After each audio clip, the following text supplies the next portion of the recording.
there's things going on inside of the brain that relates to nature outside of the human body. Um, I find that completely amazing. There's a phrase that comes to mind when you just said that. I'm trying to think of it now.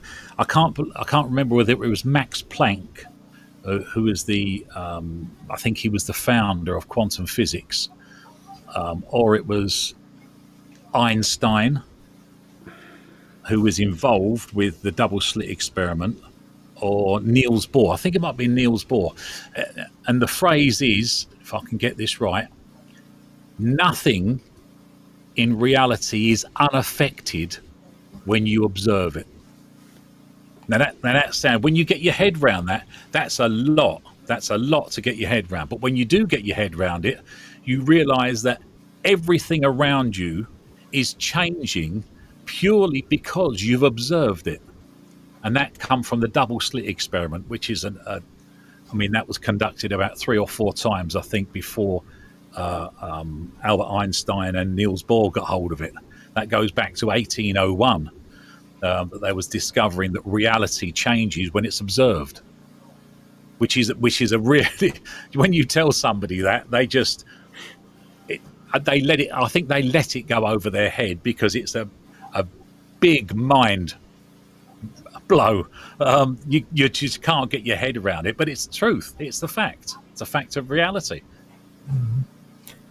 Now, John was talking about getting back to nature and like the beginnings, basically. And what really stuck out to me is some of the stuff I've been finding when it comes to like history and folklore and ancient lores and stuff. I don't know if you guys ever did any research into like the world tree, or anything of that nature, or maybe the primordial void that was supposed to have occurred during these are beliefs that go back before Gaia even, you know what I mean? Yeah. There are Indo-European belief systems where they talk about a primordial void, and then you have well, I guess it would be the primordial waters too, and the 4 cardinal winds, and it causes this water to stir, and out of this water comes the primordial ooze. You know what I mean? Now, the thing that I find interesting about that is that this primordial ooze, it yearns to be shaped. You know what I mean? But at the same time, it fights against it because it doesn't want the order that's going to be put upon it. Because from what I'm getting of it is that the original thought between what was good and evil was evil in the ancient days was chaos, and good was order. And whenever they talk about this primordial ooze wanting to be shaped, this primordial ooze understood that once it was shaped, it was going to be brought into order, and it fought against it. You know what I mean? So you had that fight between chaos and between order taking place, and that's where our reality came from. And I really believe that's pretty much how it is. And if you read religious texts like the Book of Genesis, first few pages of it, what's it talking about? You know what I mean? Exactly that same topic. I find it fascinating. You can find it within religious texts all throughout history, and it's the same common theme. It's amazing. I don't know if you guys got anything from that, or if you do, you guys have anything take on that? Not sure. So, is primordial ooze, is it a physical thing, or is it spiritual, or is it, that's what I never heard of it, so I'm not really sure. It originally started out in the Indo-European religions. Like if you look at the Greeks, the Greek were big on Indo-European. You had the Iranians that believed in it. It was Turkish, all the way up into Germanic, and then the Vikings, and well, pretty much all of Europe. But Indo-European goes all the way across the Russian steppe and then down into India. So the Vedics, or the Vedas, even Mm. have it in there. You also have Zoroastrian. Zoroastrianism comes out of it, um, and you have all of these old religions and new religions that have this belief in it. It's pretty interesting when you get into the Yeah. whole topic of it.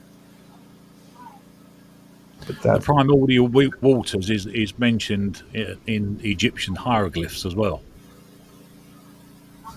oh yeah, actually, you're right. Yes, that is true. Yes. Robot Hunters posted some comments about it. I don't know if you can see him.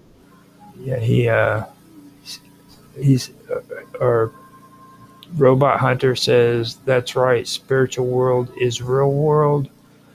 Primordial ooze equals ectoplasm equals ether or ether, however you pronounce that. Ether. Traditional word is primordial soup, and Greeks thought of them as primordial deities. Now, the primordial deities is the best way of actually saying that. Now, the Titans would represent the primordials, um, but then there was actually ones that were before them too. Mm. So that would kind of be where he's going with that. Um, and I just, for me, I find it pretty interesting because this whole idea of the Axis Monday keeps popping up in the world tree, you know. Yeah. Um, you know how they have the, well, what is it? The Jewish had the Tree of Life, I believe, is the ones they came out with first, and this was kind of like an evolved version of this world tree, you know. Mm. And I always found it interesting because um, they there's three different versions that I know of. This Tree of Life grows off of the back of a deer or a horse or a mountain. And when I first started getting interested in all this, I started checking into Mount Fuji because I wanted to do a story on the suicide forest. Well, I thought about it and I was like, hold on, man, I need to do suicide forest with Mount Fuji together because you're not going to get the complete story if you don't do that. And I found out that Mount Fuji and that forest together it's an amazing story. They have volcanic veins that run up underneath this forest that create cave systems. There's three of them. One of them is a wind cave. Another one is a cave that's filled with moss and there's no noise in it whatsoever. And then another one is an icy cave. And these run underneath that forest. And everybody who goes to that forest says there's no noise whatsoever in it. Okay, and, Mm. and that right there just blew me out of the water because I mean the ground is made out of volcanic rock, you know, and on a pagan level, that's mind blowing. You know, all of the elements that's there, and that took me further into it, where I started realizing that there's a lot of mountain worshiping that took place throughout history in all these religions. You know, like Moses went up on the mountain to get the commandments. Okay, he went up on top of this mountain, and when he got the tablets, what happened? The burning bush. You know, all of that is straight up pagan religion. It's pagan symbolism like you wouldn't believe.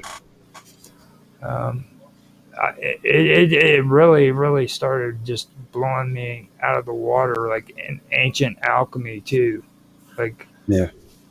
just complete amazing how much ancient alchemy is in religious text, if you know what to look for.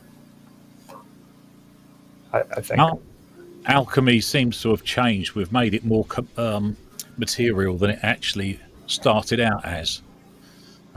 Alchemy is a way of changing yourself, a way of turning yourself into, because Freemasons have got I think they call them ashes, a rough cut stone and a smooth cut stone.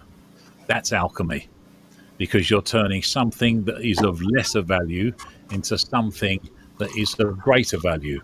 Water into wine is another thing. That's alchemy. So, but everyone, as soon as you say alchemy, everybody thinks immediately, that isn't into this subject, they immediately think of turning brass into gold. Well, that's the material side of it, but it started off a lot further back than that, and it was about yourself, how to turn your own thoughts and deeds into better thoughts and better deeds.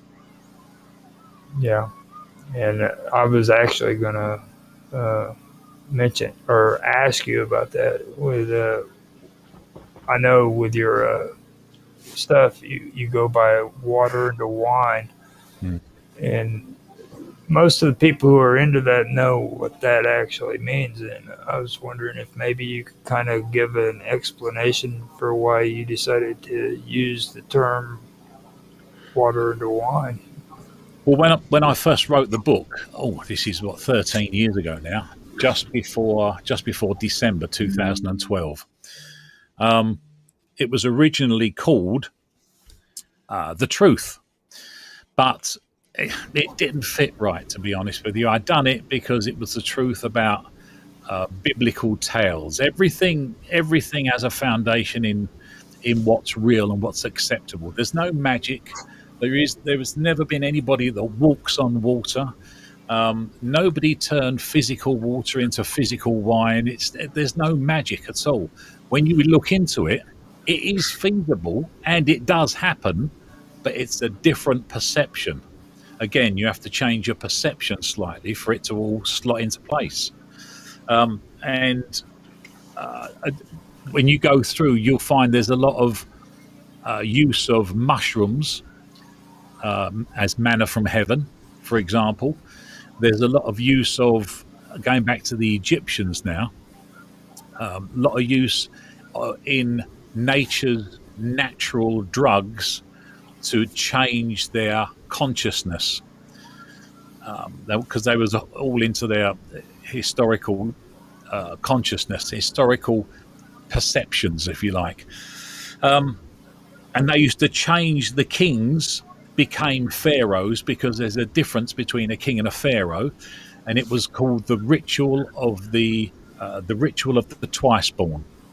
And the way they used to take the king into the lower chamber in the lower room inside the Great Pyramid, which is all rough cut stones, and then they used to explain to him the past king, if he hadn't died and he was on his way out, the past king would explain to him exactly the rituals that he was going to go through and what he was going to face.